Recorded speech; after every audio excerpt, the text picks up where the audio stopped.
Welcome to the Winging It Travel Podcast, your weekly ticket to the world, hosted by me, James Hammond, proudly part of the Voyescape Network. This is more than just a travel podcast.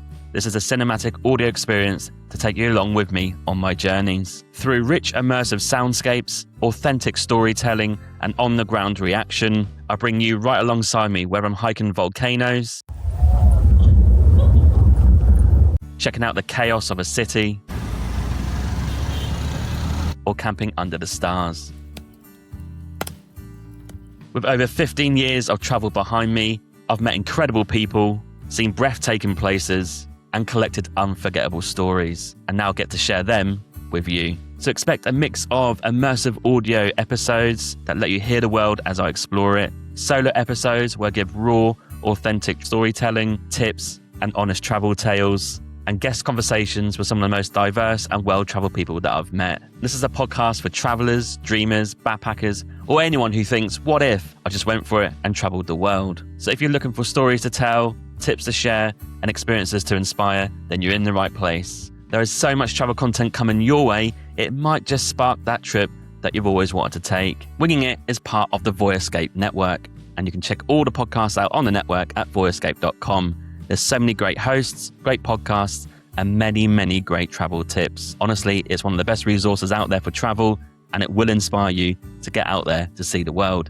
Head to voyescape.com for more great content. So let's dive straight in. This podcast is not sponsored or supported by any business or organization. The views reflected on these podcast episodes are my own. Be aware I am not a medical doctor, travel agent, or any other kind of expert, but I hope you still enjoy. Hey friends, welcome to the Gluten Free Advocate, a Substack and podcast that helps me process my health journey and my determination to pretend that those health conditions don't exist at all. If you're looking for tips, tricks, and learnings for traveling the world with celiac disease and type 1.5 diabetes, you have come to the right place. Now, let's get started. The most beautiful part about doing a podcast for multiple seasons is getting to have repeat conversations with folks. If you listened to an earlier episode with Lauren from the Good Gluten Free Grub podcast, you're going to hear us having a two-parter conversation. Better yet, today I'm having a conversation with a pal of mine and a great supporter, James Hammond. He has his own podcast, Winging It Travel, and the last time we spoke, we didn't talk about anything related to celiac disease. And I encourage you to pause this podcast right now, go to the show notes, and take a listen to the first episode that we did together. It was all about travel and his experience of just going with the flow. And now, since we last spoke, his partner got diagnosed with celiac disease, and that has, as we all know, a big impact on travel. So we got to talk a little bit about that, and I got to actually help James through his journey with his partner and ways that they could still travel everywhere and anywhere, even though she has celiac disease. And although planning will be involved, there's always room for magic. So excited for you guys to hear this conversation and all that and more. Make sure to check out this week's episode and continue listening to the Gluten Free Advocate. Hello, James. Thank you so much for joining me again for another go-around of this podcast. I'm so excited to be chatting with you. It's an absolute pleasure, and thanks for inviting me back on. It's going to be an interesting and different chat this time, I think.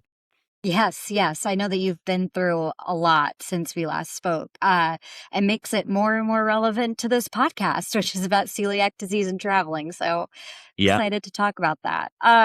But I just want to, if you don't mind giving the folks a big catch up of last time you were looking forward to trips to El Salvador, Guatemala, Mexico. How did those trips go, and what have you been up to since? Yes. It's a big, huge question. I'm so sorry about that. No, it's okay. No, I did go to El Salvador and Guatemala and the southern part of Mexico in one trip. Very interesting. I was on my own, solo, tripping through the land borders. So that's always a fun part of travel. And El Salvador was a bit of a unknown. Still probably a bit, not dangerous for people, but maybe bit insecure about it. They're not sure if it's safe. They've been told it's safe, but they're locking up prisoners and all this sort of stuff. So really hard to gauge if you're not planning to go there. But anyway, if you do, I can assure you it is totally safe. Even the locals are a bit like, we can't believe this is happening as well. So they love tourists. They want you to come and see their country. And for the first time in 40 years, they've not had a civil war or gang-related warfare. So they feel a bit more free. It's like a new country almost. So that was a great trip. Learned a lot. And then late last year, I went to Bhutan, which was number one on my bucket list. And Bhutan was incredible, as good as I thought it would be, for 11 days. And then I popped to Australia and Bangkok in the same trip. So that's what I've been up to. And in amongst all of that, my partner was diagnosed as being celiac probably a year ago. So that was between those trips. And we're now navigating this new journey.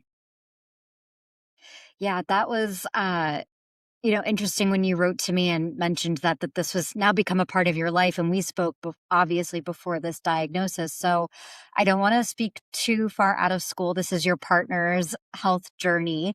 But from your perspective, how have you seen this whole thing evolve of a celiac diagnosis? Is it for you having to watch your partner suffer too much? Has it been like a breath of fresh air with this diagnosis?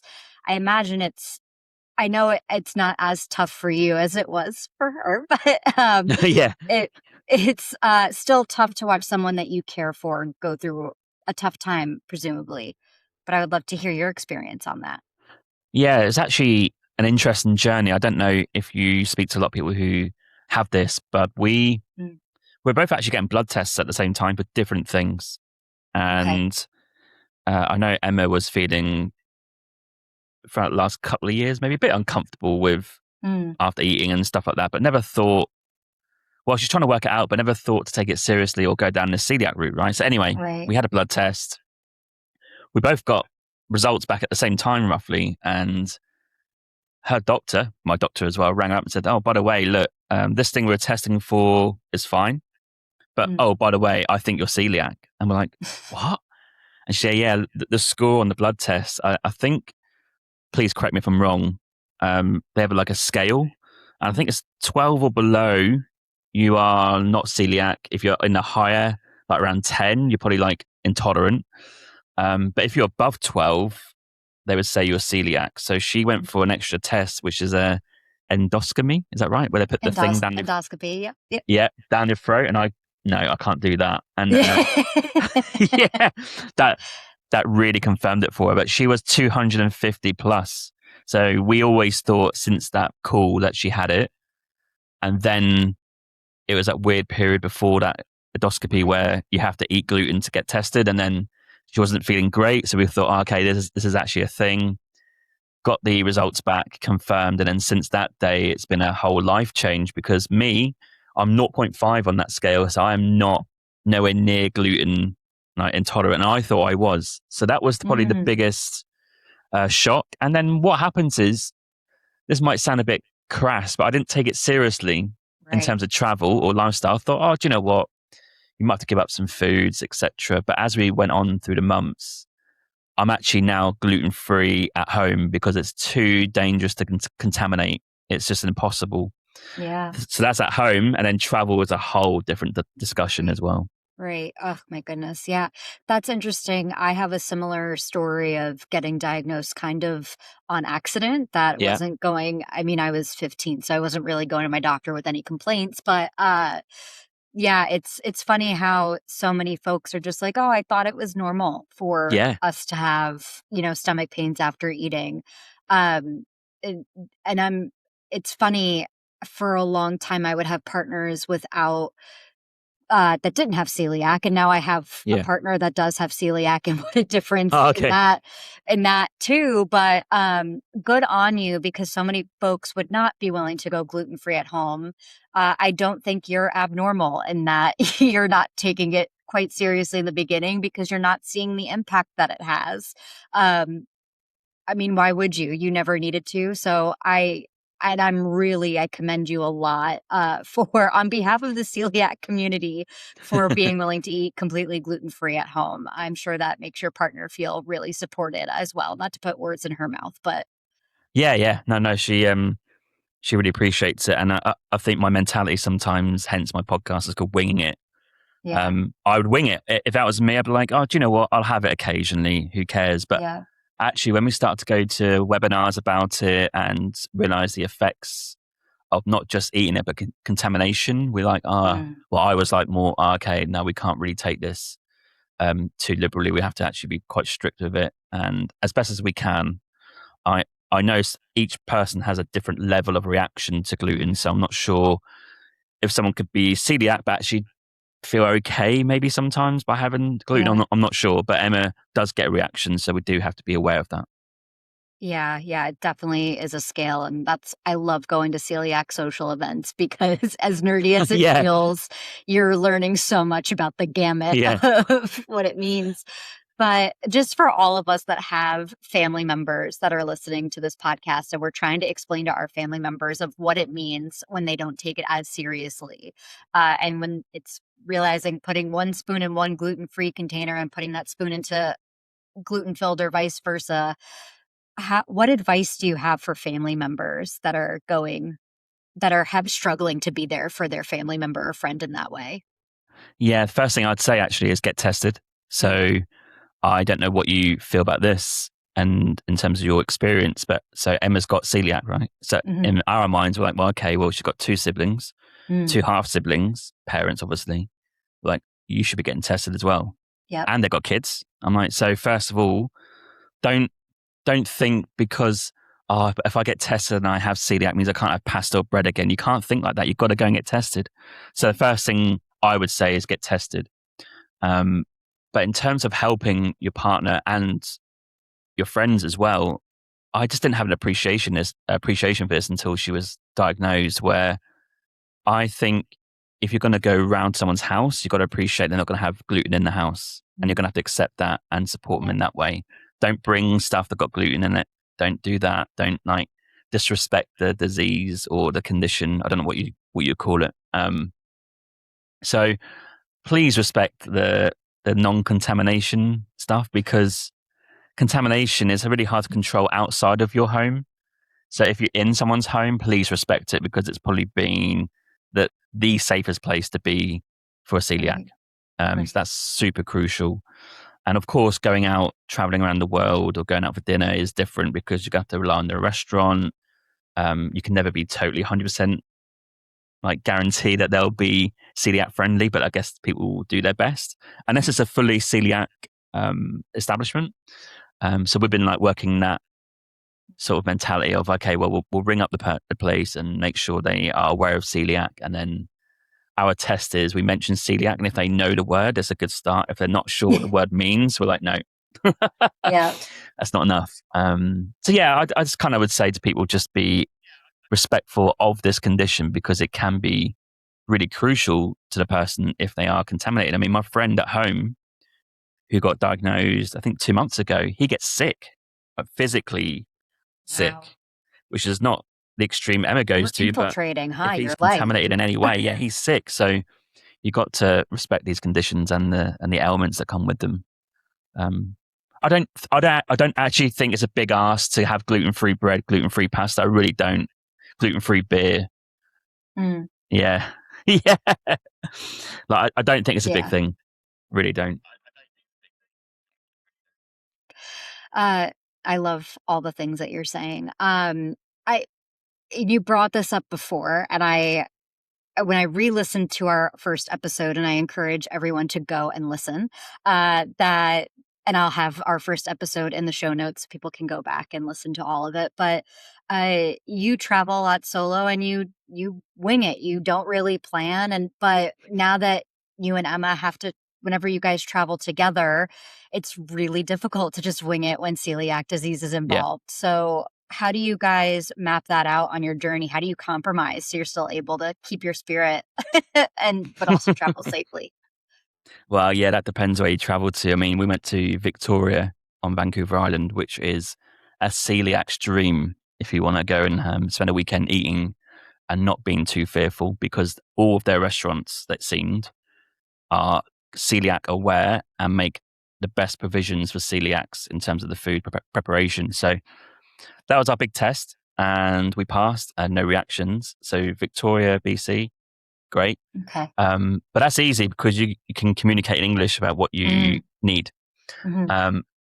I think going forward, I think we're going to have accommodations with at least a mini kitchen in them, because the safest way to maybe eat is probably have the option to cook yourself, because supermarkets will have packaged stuff that will be gluten free. Right.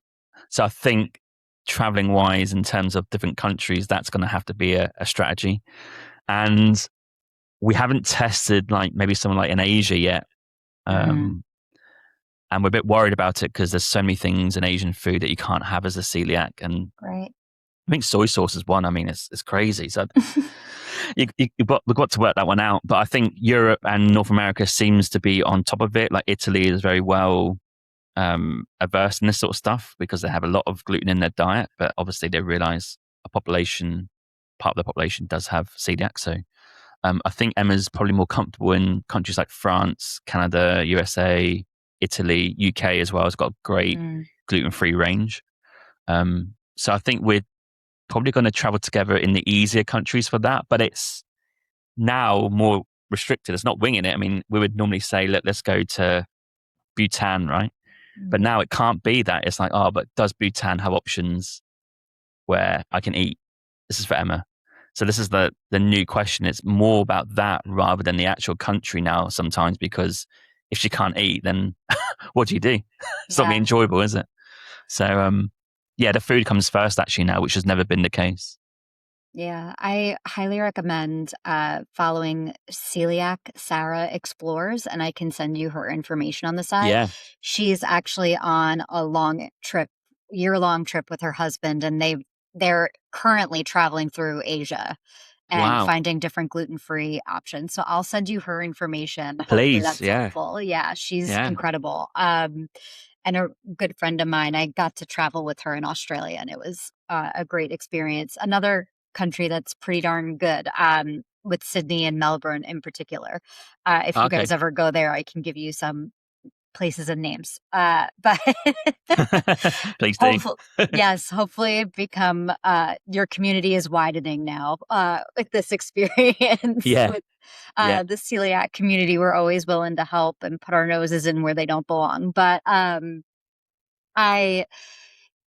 do you now, when you go and travel to all these different places, are you making more of an effort to keep an eye out so you guys can still be a little bit spontaneous of when you go to some country and you're like, man, here's a gluten-free place I didn't anticipate. I'll have to bring Emma back here one day. Yeah, I mean, obviously I'm not gluten-free. So when I travel solo, I do normally just go for it. but saying that, I do get some after effects. Maybe I'm used to now not having gluten every day. I mean, I probably have it like once a week, maybe max. And that's like for one meal. So I really don't have it much anymore compared to what I used to. But yeah, I'm always traveling solo on a lookout like, here's a gluten-free or a celiac friendly place.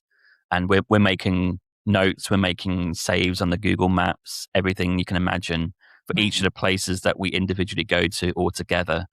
And the next place we're going to actually is going to be a big test, is going to be French Polynesia. Okay. And we have no idea. Like, this is going into the unknown.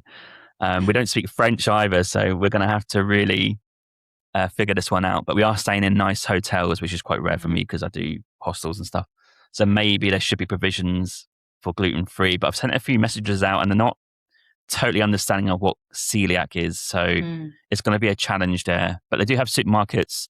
We've got 2 Airbnbs and 2 nice hotels that have a kitchen available. So nice. We are making provisions. Yeah. How does this, because it's funny, right? When people hear about us talking about celiac, they go, well, it's not cancer, and it's not, but it's still it is considered a disability in the States, and there's a reason for it. It greatly impacts life. On your podcast, does this change how you discuss and talk about travel, or are you able to kind of compartmentalize a little bit better of this is what I do at home and this is what I do with my partner versus this is what I do with winging it travel? Yeah, it's a great question. I've never really been a foodie, controversially. Yeah. So I guess food has been part of my travels and content, but actually not a big part. Right.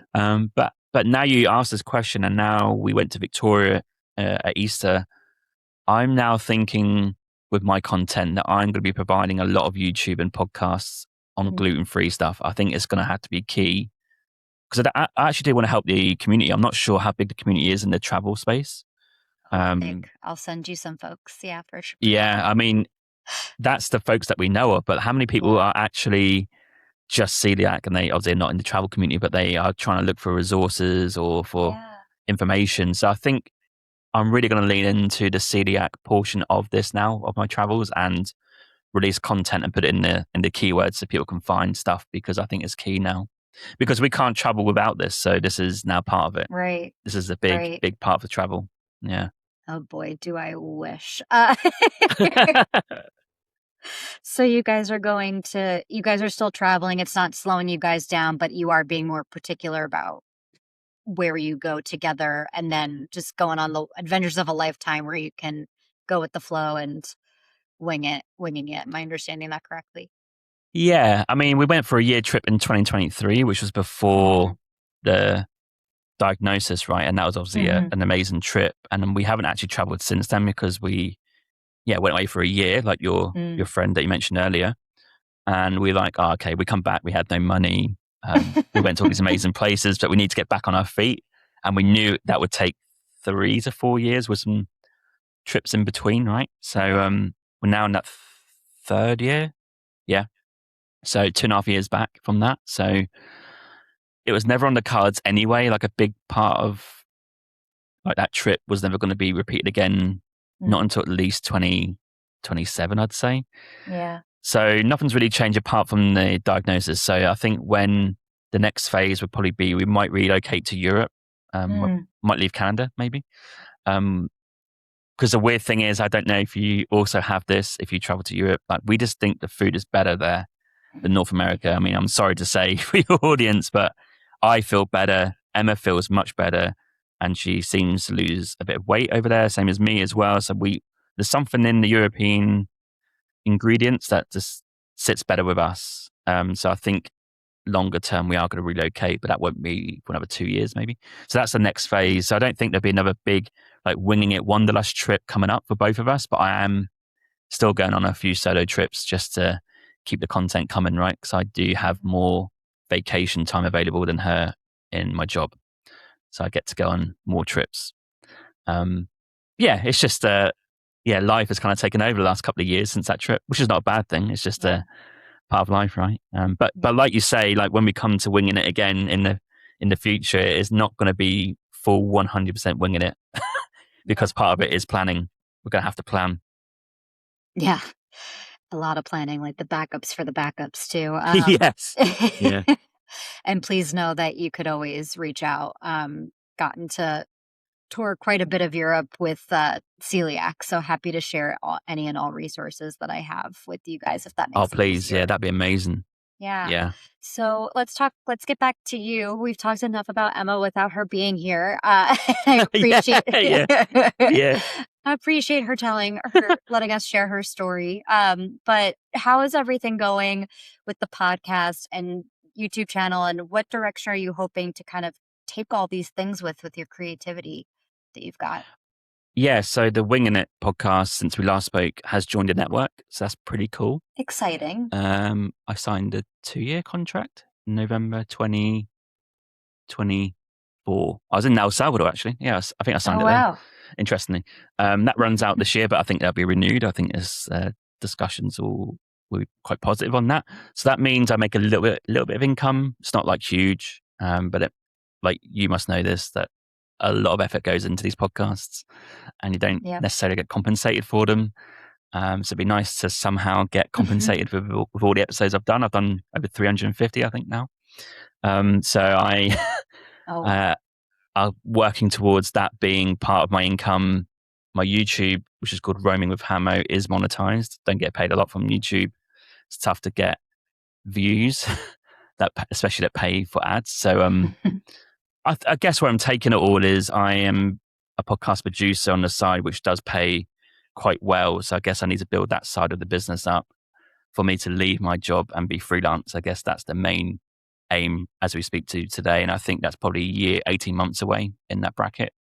And then that'll be the next phase. But I think I need to get out of the full-time corporate job thing, which I'm in at the minute, which I had to go back into because I had no money end of the last trip. So I'm working towards that with some trips in between. Then when I'm in brackets free, I think there'll be more travels on the horizon. I'm thinking Central Asia and South America and Central America again. So I think I'm going to be doing a few ideas. I might do a daily vlog, a daily podcast. I might do some more concentrated podcast series. Yeah, I've got a few ideas in my mind for the podcast. But yeah, we'll see how it goes. And then I'll look to build up business on the side for other podcasts where I do more of the back end stuff. So that's the plan. Yeah. I asked you this question the last time, and I'm always so impressed by the variety of places that you're willing to go to. I live vicariously through you because of my celiac disease. There's places I will never be able to go to that I get my wanderlust from you. So thank you for the content that you post. I appreciate it. And I know we talked about this a little bit last time, but as far as places to go and see, is there any place left on your bucket list that you haven't been yet that you'd like to go to? Oh yeah, there's loads. I mean, French Polynesia is actually number one. Nice. Because I've always had a weird obsession with paradise. Like, is there paradise on Earth? Like, where is it? So I guess I'm still searching for that. Cook Islands is pretty close, I'd imagine, but French Polynesia is there. I think some islands in the Indian Ocean are probably on my list, like Nicobar or the Andaman Islands, Maldives. But in terms of like non-paradise places, I think Central Asia is a big pull. I think Uzbekistan, Kyrgyzstan, Tajikistan, Kazakhstan, they're all, I wouldn't say untouched, but they're all an area of the world that many people don't travel to. And I think there's still just enough edginess to go there and learn about stuff about seeing it on Instagram or even podcasts or YouTube, right? I think there's enough variety there and a bit of unknown there. So that's a big area of the world. I'm thinking Africa is going to be a big part of our travels going into the next phase of travel, but that won't be for a few years. We're always talking about that. So that's the southern, southwest portion, Botswana, Namibia, South Africa, going into Zambia, Zimbabwe, that area, Tanzania, Kenya, Ethiopia, all that area. So I think we're planning that in the future. And Emma has never been to South America. So for celiacs, I've learned that South America and Central America is great because they have corn-based meals, which is a godsend for celiacs. So like when I was in El Salvador, I was having like corn-based meals, right? So that's great for celiacs. So Emma's aware of this, and we're like, no, South and Central America is high on our list for both of us. So I think I've been there before, but I want to go again and experience it with Emma. So I think that's probably on the list. Yeah, that's off the top of my head. I'm going to Finland and Estonia in a few weeks. That'd be pretty cool. Yeah. So we'll see how that goes. Yeah, that's kind of off the top of my head. I did do an episode of the top 16 places, I think, and I've missed loads there, but that changes every day. So I'm not sure what today is, but they're the ones I can think of now. And a bit of Scotland as well. I've not experienced much at home. I've barely travelled England that much. I've been to Scotland once. I've not been to Ireland apart from Dublin. So all this sort of stuff is on the list as well. I say it with a New York accent, so forgive me, but Edinburgh is really great for celiac. And Leeds in northern UK, surprisingly, has some great gluten-free restaurants there. Leeds, okay. Yeah. Right. That's great to know. Yeah. I picked that town on accident because it had the best prices for Airbnbs in the UK, and it ended up working out for me. So. Oh, wow. Okay. I've never been to Leeds. Yeah. Not much going on except for there's a lot of banks, but great gluten-free restaurants. Great home base, I guess, if you want to try and go to Manchester or Liverpool, Scotland. Yeah, it was my home base to go to all these different cities I wanted to go to but couldn't afford. So I highly recommend. I feel like I can just give you lists upon lists that you're not even asking for, but no, please. Like in the UK, like specifically, what are the best places that you went to? I'd be keen to know this for celiacs. Yeah, London obviously is number one. I haven't toured too much of the UK, but Liverpool was pretty great. as well. Had a couple of options there. And then, like I said, the most surprising one was Leeds. And I had never heard of Leeds until I went there. So I was pleasantly surprised. But London's going to be your biggest variety for sure in the UK. And then Scotland, Glasgow, and Edinburgh. Edinburgh was better, but Glasgow also had some options. Dublin, also great. Yeah, that pretty much ran the gamut of what I got to see in the UK, unfortunately, but you'll have to explore additional cities and let me know. Yeah, that's more than almost I've been to. So yeah, okay, that's interesting. Yeah. Always keen to understand my home if they're better than here. I think they're pretty switched on in UK. They've loads of options for vegan stuff. Emma sort of was vegan, but since the celiac thing is not anymore, because I think you end up eating nothing pretty much. Yeah.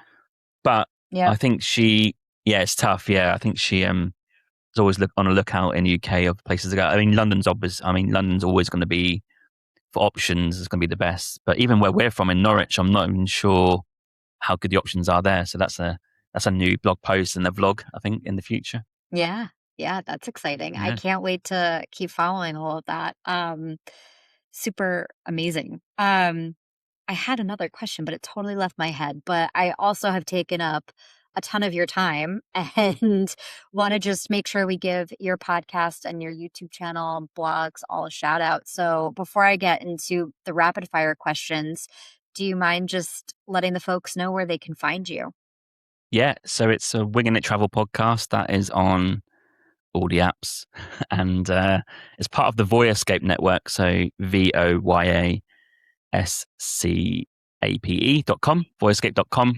Loads of travel podcasts on there. I think it's about 10 we have now on the network. I think it's the only place specifically for travel podcasts. So there's no other like business podcast or anything. It's only travel podcasts. So it's a great resource if you're looking for information on loads of different areas around the world and different variety of podcasts.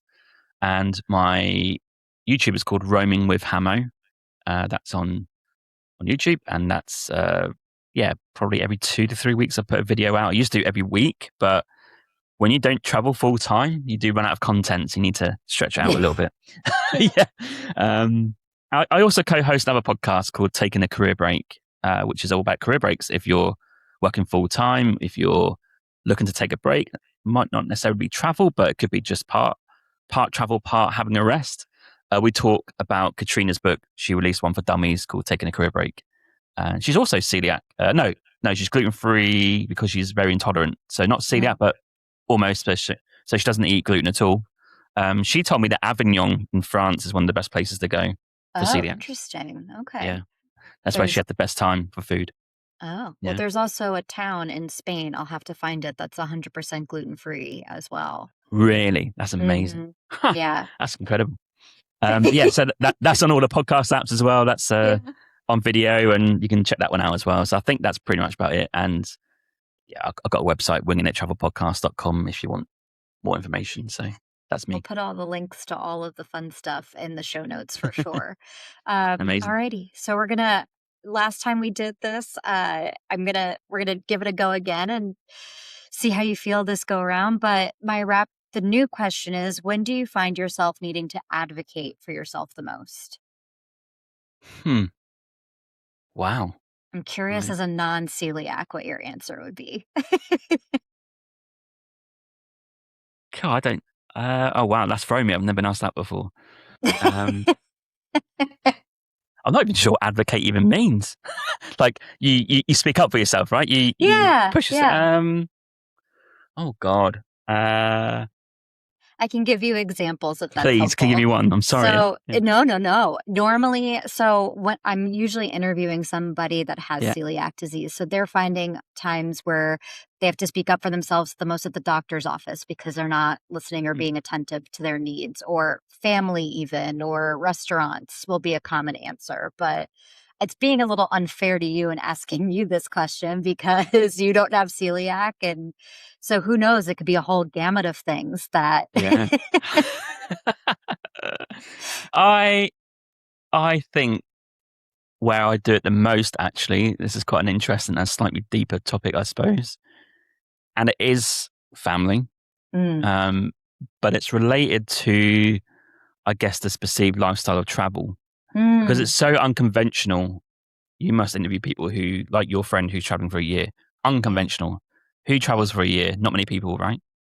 So when you don't have that guaranteed salary every month or every 2 weeks and a mortgage or kids at my age or you're not married at my age as well, all these questions constantly get asked and constantly get questioned all the time.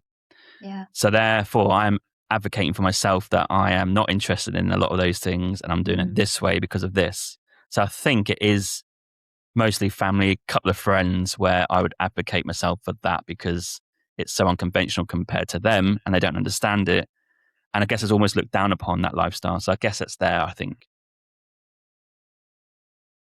Yeah, I would say I have a similar thing that I have gotten judged quite a bit for my desire to travel. And when I would be asked, well, why do you want to do that? I don't even know how to answer that because there is no why. It just is. It's Yeah. part of your identity at a certain point. So, um, at least hearing you say that helps me feel not so alone. So thank you for sharing. I appreciate that. I'm sorry that you have to deal with it. That's okay. No, it's part of life. Yeah. Where, in your opinion, is the city with the best food? City with the best food. Let's go with Bangkok. Very nice. I like that. Where is, in your opinion, the best city for exploring? Best city for exploring. This is so cliche. There's quite a few. Oh, Give them all to me. Go for it. okay. I'll give you two because you could be here for ages. I'll give you two. Paris, cliche. I love going to Paris. I'm going to Paris in August for a couple of days. And all I intend to do is pick one area. They're called, I can't do French, arrondissements. I can't pronounce it. Sure. They're in numbers, right? So you can stay in area 10, area 1, area 2, whatever it is. I think I'm staying in area 10. And that's the location I'm going to spend my 2 days. And I'm just going to wander and see what I find. No rules. Just if I want a coffee break, I'll have it. If I want a croissant, I'll have it. If I find a nice little place for lunch, I'll have it. If I want to sit on the bank with some cheese, I'll do it. If it's by a canal river, I'm going to sit there. No rules. And so Paris is great for just wandering for me. On foot. Don't get the metro, just wander and wander. And for craziness, number 2, Tokyo. I mean, what a place. So many things to see and do. Unbelievable food, unbelievable people. It's so big, 25 million people. You can get lost in that city big time. So I think those two are very different, but equal in my eyes for wandering around and exploring. Yeah. Yeah. Oh gosh, Tokyo's on my bucket list. They're finally getting a good gluten-free structure going on there. Yes, so, I think it's a matter of time, I'd imagine. Yeah. Yeah. That's awesome. Yeah. And then my last question for you: where is the city where you learned the most about yourself? I would say, I think it actually might be Melbourne. I think.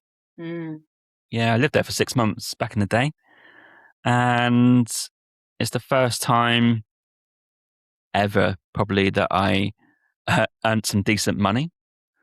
So I thought, I can do a job where I can earn some good money and not minimum wage. It's the first time I was a bit free and I lived like a normal lifestyle, a bit more mature maybe as well. I matured there quite a lot. I went away in 2013 for 6 months, and then 2014 for 4 months, and in between that, I definitely matured. I think Melbourne's a big part of that. So I think I got to live I got to see what a lifestyle could be in terms of good food, good lifestyle, good weather, good job, lots of happening things, good friends that I met at my job and at my hostel, and I moved into an apartment. So yeah, I think that 6 months, 7 months in Melbourne was a big turning point in my life, I think. Oh, I love that answer. Well, listen, thank you so much, James, for doing this again with me. It was a pleasurable conversation last time, and it's still one this time. And I hope we do this again. It would be really of course. Nice to yeah, keep in touch. I think the next time we do this, if we get to, will be more travels as a celiac, almost like a celiac couple. So I think, I give it a few a few years and we'll have some more stories and some more insights into what it's like to travel around the world, I think. So yeah, I'm really looking forward to it. And I can't wait to share this conversation on my podcast as well, because I think it's so important. And I'll get you on my podcast to talk about your experience as well. So that'd be pretty good. Absolutely. Always happy to spread the awareness as much as I can. Alrighty. Well, thank you, James. So good to talk to you. You too. Thank you. Thank you for joining me this week for an episode of the Gluten Free Advocate. For more information on what's discussed on the podcast, check out the episode description and or my Substack, The Gluten Free Advocate. If you have any questions or fun stories to share, feel free to reach out at hieateexplorelove@gmail.com. Till next time. This episode is produced by Leigh Francis Productions. Thanks for tuning in to the Winging It Travel Podcast episode today. I hope you got some great content there and are inspired to go and travel. If you want help to go and travel, there are links on wingingittravelpodcast.com to help you book some travel. These are affiliate links, and anything that you book is at no extra cost to yourself. But for me, I get a tiny commission with that cost.